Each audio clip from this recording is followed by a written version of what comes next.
வணக்கம். இன்னைக்கு நாம பார்க்க போறது காலத்தையும் கடந்து நிக்கிற ஒரு பொக்கிஷத்தை பத்தி.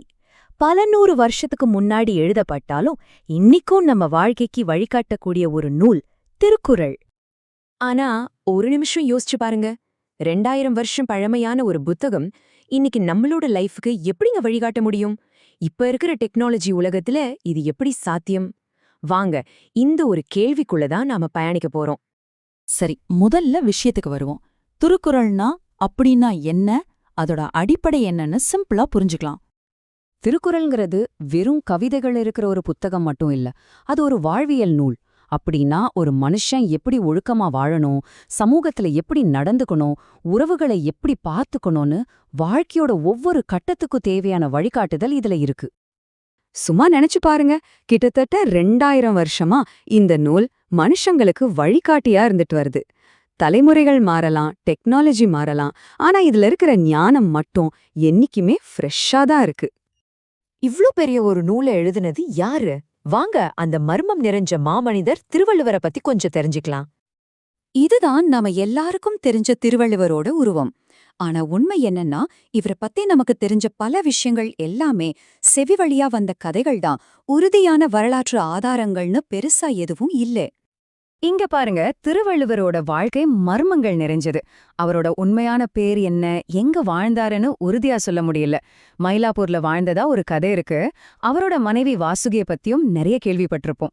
அது மட்டும் இல்லாம பொய்யில் புலவர், தேவர், நாயனார்னு பல சிறப்பு பெயர்களும் அவருக்கு இருக்கு.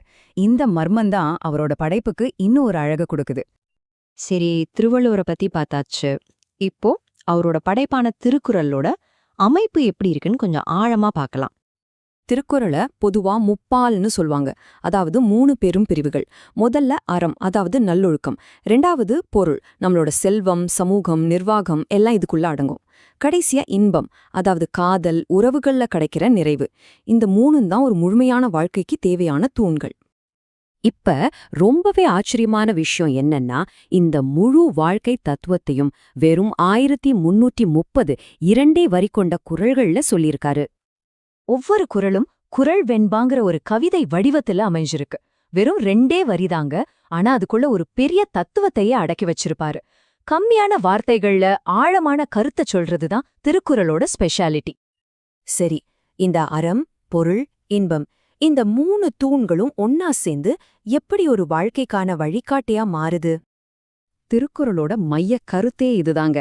அறம், அதாவது ஒழுக்கமான வாழ்க்கை, உலகத்துல வெற்றி பெறறதுக்கோ சந்தோஷமா இருக்கிறதுக்கோ எதிரானதில்ல. உண்மையில அறத்தோட வாழ்ந்தாதான் முறையான செல்வத்தையும் நிலையான இன்பத்தையும் அடைய முடியும்னு வள்ளுவர் சொல்றாரு. அறம்தான் எல்லாத்துக்கும் பேஸ்மெண்ட்.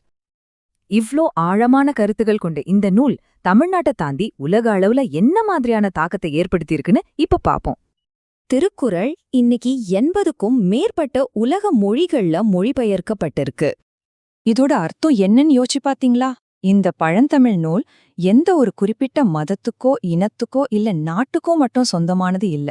இது மனித இனம் முழுமைக்குமான ஒரு பொதுவான ஞான பொக்கிஷமா மாறிடுச்சு. இந்த ஒரு மேற்கோள் திருக்குறளோட தன்மைய ரொம்ப அழகா விளக்குது இல்லையா? இது கடவுள் மனிதனுக்கு சொன்னதும் இல்ல, மனிதன் கடவுளுக்கு சொன்னதும் இல்ல. இது மனிதன் சக மனிதனுக்கு சொன்ன வாழ்க்கை வழிகாட்டி. நாம இன்னைக்கு பார்த்தது திருக்குறள்ங்கிற ஒரு பெரிய கடல்ல ஒரு சின்ன துளிதான். இந்த ஞான கடல்ல மூழ்கி பார்த்தா உங்க வாழ்க்கைக்கான முத்துக்கள் நிச்சயம் கிடைக்கும். சொல்லுங்க, இதுல நீங்க தேட போற ஞானம் என்ன?